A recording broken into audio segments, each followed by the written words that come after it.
بڑی کوشش کے باوجود آج کل اللہ کا اور فقیری کا راستہ نہیں ملتا، تو یہ کیسے مل سکتا ہے؟ جہاں تک انسان کا اور انسان کی زندگی کا تعلق ہے تو اسے تکلیف ہو سکتی ہے، تکلیف جسمانی ہو یا روحانی ہو۔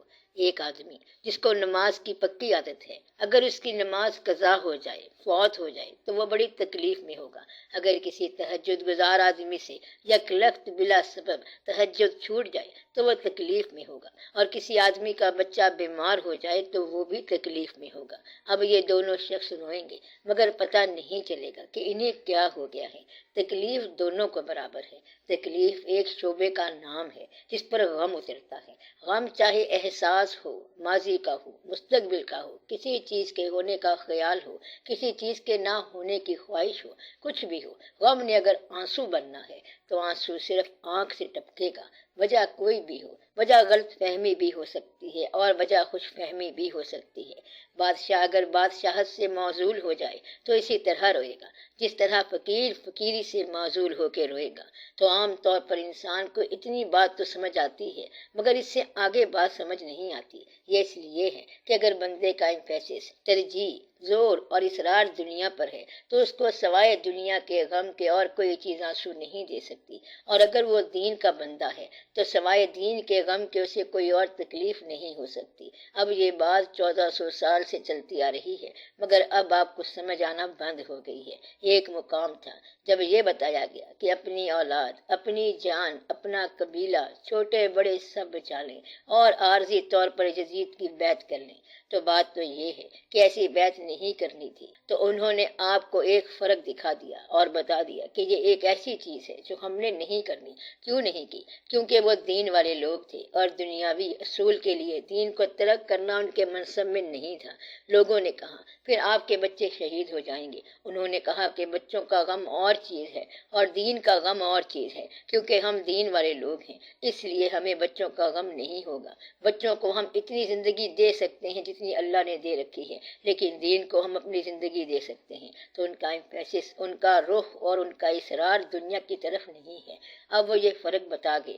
اب اگر کسی درویش کو کہیں کہ آپ اپنا بھی کچھ خیال رکھیں، یہ کام کر لیں، یہ پیسے لے لیں، آپ بزرگ ہیں، درویش ہیں، کوئی کاروبار کر لیں، فیکٹری لگا لیں، حالانکہ فیکٹری لگانا ضروری ہے مگر وہ نہیں مانیں گے کیونکہ ان کا امفیسس اور ہے۔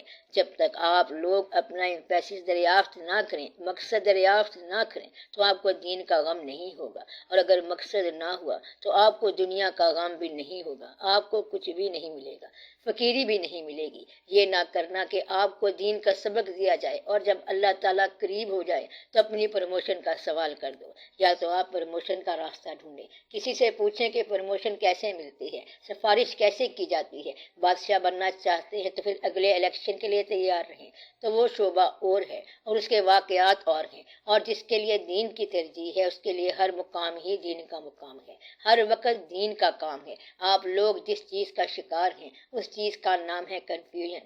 کنفیوژن کا مطلب یہ ہے کہ آپ دین کی کتابوں میں دنیا کی کتابیں رکھتے ہیں، تسکین وجود کی کتابیں رکھتے ہیں، اور ساتھ ہی کسی بزرگ کی کتاب پڑھی ہوتی ہے جو ان کی سمانہ حیات ہوتی ہے۔ تو کتاب کو کتاب کے ساتھ تو نہ ملاؤ، آپ تو مزاج کے ساتھ بد مزاجی، بد مزاجی کے ساتھ کم مزاجی اور کم مزاجی کے ساتھ سخت مزاجی ملاتے رہتے ہیں، یعنی ایک مزاج میں دوسرا مزاج ڈال دیتے ہیں۔ اگر انسان حج کرنے جائے تو مبارک بات ہے مگر وہاں سے وہ VCR لے آئے، بے حیا قسم کی فلمیں لے آئے تو وہ کیا حج کرنے گیا تھا؟ یہ تو بڑا سخت عذاب ہے کہ نیک سفر کے اندر بدی کر لی، اس لیے ساری قوم پریشان ہے۔ اس لیے اب شہروں میں درویشی نہیں چلتی کیونکہ شہروں والے مرید پیروں کو اپنے کام پر لگا دیتے ہیں، انہیں ایسی چیز پیش کر دیتے ہیں جس کا مدعا صرف دنیا ہو، مثلا TV پیش کر دیتے ہیں، VCR پیش کر دیتے ہیں۔ تو یہ پیشکش اور ہے، مسلح پیش کرنا اور ہے، دونوں میں فرق ہے۔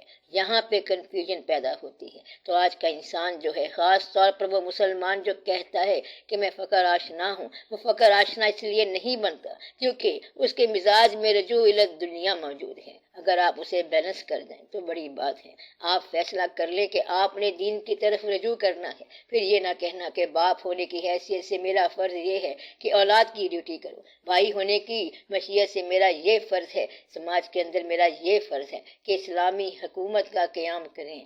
آپ سیدھے اللہ کی بارگاہ میں چلے جائیں کیا اللہ صرف پاکستان میں رہتا ہے؟ وہ جہاں مرضی چاہے رہ سکتا ہے۔ تو اللہ کا فقیر جو ہے اس کا سیاست سے کوئی تعلق نہیں ہے، قیام سے کوئی تعلق نہیں ہے، اور وہ ظاہری طور پر شریعت اور دین کے نظام سے بھی الگ ہو جاتا ہے، کیونکہ وہ اللہ کی عبادت اور محبت میں مصروف ہوتا ہے۔ اگر اسے کہیں کہ آج ضروری جلسہ ہے جس میں محلے کے سارے مسلمان ہوں گے اور محلے کے مسائل حل ہوں گے، یہ بڑا نیکی کا کام ہے، تو وہ کہتا ہے کہ تم یہ کام کرتے جاؤ۔ اس لیے فقیری جو ہے وہ مسلمانوں کے ظاہری اعمال سے بچ جاتی ہے۔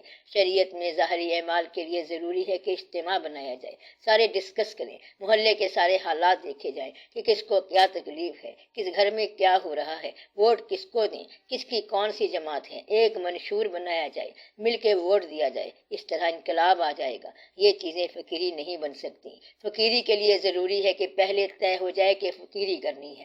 اگر فقیری نہیں کرنی اور دنیا کرنی ہے تو اپنی دنیا کو دین کے تابع کر کے چلتے جاؤ۔ زکوٰۃ مانگنے سے پہلے ادا کرو، الحمدللہ پڑھتے جاؤ اور خیر خیریت سے چلتے جاؤ۔ اس طرح اللہ کا راز سمجھ نہیں آئے گا۔ راز جو ہے یہ غیر کو نہیں بتایا جاتا۔ دنیا کی محبت جو ہے یہ فقیری میں غیر ہے اور شریعت میں جائز ہے، ضروری ہے۔ مثلاً اگر پیسے ہوں گے تو حج کرو گے، فقیر کہے گا کہ حج نہ کرے تو بھی حج ہو گیا، کیونکہ حج پیسے سے نہیں ہوتا، حج نیت سے ہوتا ہے، حج محبت سے ہوتا ہے، حج دل سے ہوتا ہے، اور حج اللہ کے لیے ہوتا ہے۔ اللہ جہاں مل جائے وہاں حج ہے۔ کیا اللہ اپنے گھر کے علاوہ کہیں نہیں مل سکتا؟ ضرور ملتا ہے۔ اس لیے آپ لوگوں کو اگلی بات سمجھنے کے لیے ڈیووٹڈ ہونا چاہیے۔ صرف ایک جمعرات کو اس ملاقات سے بات سمجھ نہیں آ سکتی، تو بات کیسے سمجھ آئے گی؟ بات سمجھنے کے لیے ایک مزاج ہونا چاہیے، اور آپ اس مزاج کے مطابق چلتے جائیں، ایک مقصد ہو اور پھر آپ اس کے تعاقب میں چلتے جائیں، تو آپ نے جو کچھ حاصل کیا ہے اس کو ایک نیک کام میں لگا دیں۔ جیسے 60 سال میں آپ نے ایک وجود بنایا، صحت بیماری سب ملا کر 60 سال کی یہ زندگی اب جا کے موت کے قابل بنی ہے، اسی طرح آپ کی زندگی کا سارا حاصل فقیری کے تب قابل ہوگا جب آپ یہ سارا دے دیں گے، تو ساری دنیا دے کے آپ کو فقیری مل سکتی ہے۔ اب سوچ لو کہ کیا کرنا ہے۔ پارٹ ٹائم فقیری نہیں چل سکتی، فیصلہ اب آپ کے پاس ہے کہ آپ نے کیا کرنا ہے۔ جو ہول ٹائم ہو گیا، اللہ کے پیچھے ہول ٹائم پڑ گیا تو وہ کامیاب ہوگا۔ اللہ جو سب کچھ دیتا ہے کیا وہ فقیری نہیں دے گا؟ کیا اس کے خزانے میں فقیری ختم ہو جائے گی؟ کبھی سمندر ختم ہوا، کبھی پانی ختم ہوا، کبھی ہوا ختم ہوئی، کبھی پہاڑ ختم ہوئے، کتنی سڑکیں بجری روڑی اور پتھر سے بن گئی، مگر پہاڑ ختم نہیں ہوا، بلکہ ایک چھوٹی سی پہاڑی بھی ختم نہیں ہوئی۔ کوئی شے ختم نہیں ہوتی۔ آپ بکرے کھا کھا کے تھک گئے ہیں مگر بکرے ختم نہیں ہوتے، اور جو حرام جانور ہے وہ بھی ختم نہیں ہوتے، تو کچھ بھی ختم نہیں ہوتا۔ شہر بڑے ڈیولپ ہو گئے مگر مکھیاں ختم نہیں ہوتی، جس کو آپ مارنا چاہتے ہیں وہ ختم نہیں ہوتا۔ شہر بہت اچھے ہو گئے ہیں مگر مٹی ختم نہیں ہوتی۔ علم کے باوجود آج تک جہالت ختم نہیں ہوئی، پیغمبروں کے باوجود کافر ختم نہیں ہوئے، تو یہ سارا نظام چلتا جا رہا ہے۔ اور ہر شے رہے گی، تو کیا اللہ نے صرف فقیری ختم کر دینی ہے؟ فقیری ختم نہیں ہوگی، اور یہ بے شمار ہے۔ بات صرف یہ ہے کہ فیصلہ آپ نے کرنا ہے، اور آپ نے ابھی تک کوئی فیصلہ نہیں کیا۔ آپ اب اپنا فیصلہ کر لیں۔ فقیری کا فارمولہ کیا ہے؟ آپ بتائیں کہ شوق کا فارمولہ کیا ہے؟ کیا شوق کا بھی کوئی فارمولہ ہوتا ہے؟ جس نے جہاں جانا ہے وہ وہاں پہنچ جاتا ہے، چاہے کوئی آنکھوں سے محروم ہو، وہ اپنے مقام پر پہنچ جاتا ہے، معذور بھی پہنچ جاتا ہے۔ آپ نے دیکھا ہوگا بارہا ٹیلی ویژن پہ فوٹو آتے رہتے ہیں کہ معذور آدمی ووٹ دینے پہنچ جاتے ہیں، تو انسان بڑی چیز ہے، وہ جو کرنا چاہے وہ کر لیتا ہے۔ اپنے گاؤں سے پیدل آتا ہے اور شہر میں مکان بنا لیتا ہے، اور اگر بندہ کہے کہ میں اللہ کی طرف جانا چاہتا ہوں تو کیا اسے اللہ نہیں ملے گا؟ تو یہ کیسے نہیں ہوگا؟ یہ صرف نیت کی خرابی ہے۔ وہ سب کر سکتا ہے اور نہیں تو اس راہ میں مر تو جائے گا۔ یہی فقیری ہے۔ اگر فقیری حاصل نہ ہو اور انسان اس راستے میں مر جائے تو یہ فقیری ہے۔ دوسرا آدمی آپ کو بات سمجھا سکتا ہے مگر فقیری نہیں دے سکتا۔ فقیری کون دے گا؟ آپ کا اپنا مزاج، آپ کا اپنا شوق آپ کو فقیری دے گا۔ اگر شوق نہیں ہے تو کوئی پکڑ کے نہیں لے جا سکتا اور فقیر نہیں بنا سکتا۔ کہتے ہیں کہ ایک آدمی گھوڑے کو تالاب تک لے جا سکتا ہے، لیکن وہاں 20 چابکوں والے آدمی کھڑے ہوں تو بھی اسے پانی نہیں پلا سکتے۔ گھوڑے کو جب پیاس لگی ہو تو وہ تب ہی پیے گا۔ تالاب کا رخ صرف دکھایا جاتا ہے کہ یہ ہے تالاب اور یہ ہے گھوڑا، اگر پیاس ہے تو پانی پی لو، پیاس نہ ہو تو زبردستی سے کوئی پانی نہیں پلا سکتا۔ آپ کو اگر پیاس ہے تو پانی مل جائے گا۔ آپ نے باقی سب کام کر لیے، نوکری بھی کر لی، کاروبار بھی کر لیا، شادی بھی کر لی اور شب و روز کے سارے کام کر لیے، چیزیں خرید لی، کنوینس بھی خرید لی، گھر کا سامان بھی خرید لیا، بچوں کی تعلیم بھی ہو گئی، تو یہ سب کچھ تو کر لیا، اور فقیری کا نسخہ کہیں باہر سے آئے گا؟ یہ بھی اندر سے آئے گا۔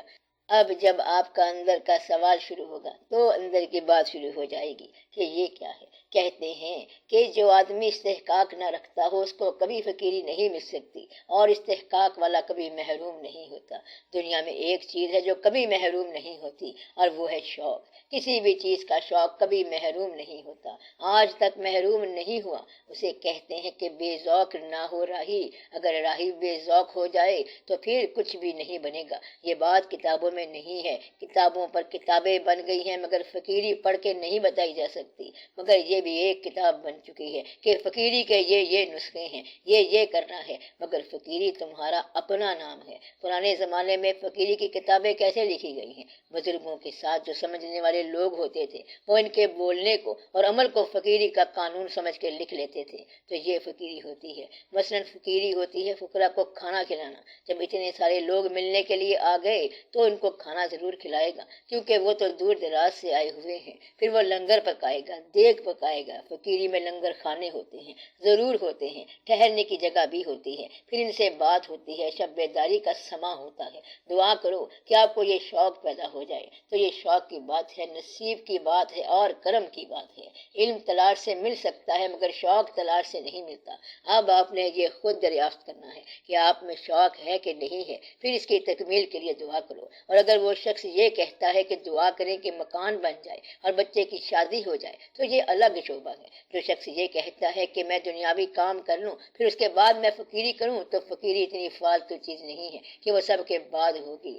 پریفرنس کا، ترجیح کا نام ہے فقیری۔ اب آپ کس کو پریفر کرتے ہیں، ترجیح کس کو دے رہے ہیں؟ شوق والا کہتا ہے کہ مجھے فلاں شخص سے محبت ہے، اگر اسے کہے کہ تم محبت کو چھوڑو اور 22ویں گریڈ کی نوکری لے لو تو وہ کہے گا کہ میں کدھر اور گریڈ کدھر۔ اسے کہو کہ بادشاہت لے لے تو وہ تخت چھوڑتا ہے لیکن محبت نہیں چھوڑتا۔ تو یہ واقعہ ہوتا ہے، یہ مزاج ہوتا ہے۔ تو فقیری جو ہے یہ صرف عشق کا نام ہے۔ مسلمان کی فقیری حضور پاک صلی اللہ علیہ وآلہ وسلم کا عشق ہے، پھر اس کی گائیڈنس ہوتی رہتی ہے۔ اس کے بڑے راز اور رموز ہیں۔ مثلا اللہ کریم کو تو پتا ہے کہ آپ صلی اللہ علیہ وسلم کو نبوت عطا فرمانی ہے۔ نبوت کے عطا ہونے سے ایک دن پہلے بھی حضور پاک صلی اللہ علیہ وآلہ وسلم اللہ کے نبی تھے، تو منصب نبوت کے اعلان اور عطا ہونے سے پہلے بھی آپ صلی اللہ علیہ وآلہ وسلم نبی تھے۔ اور جو لوگ آپ صلی اللہ علیہ وآلہ وسلم کے ساتھ پہلے سے دوستی اور وفا کر رہے تھے وہ سارے کے سارے اس وقت بھی امتی تھے۔ اب یہ ایک ایسا راز ہے کہ آپ صلی اللہ علیہ وآلہ وسلم کو نبی تو اعلان کے دن سے ہونا چاہیے، مگر یہ اس دن کی بات نہیں۔ سمجھنے والی بات یہ ہے کہ جن لوگوں کو منصب عطا ہوتا ہے وہ منصب پیدائش سے پہلے کا ہوتا ہے، تو وہ واقعات وہاں سے ہوتے ہیں۔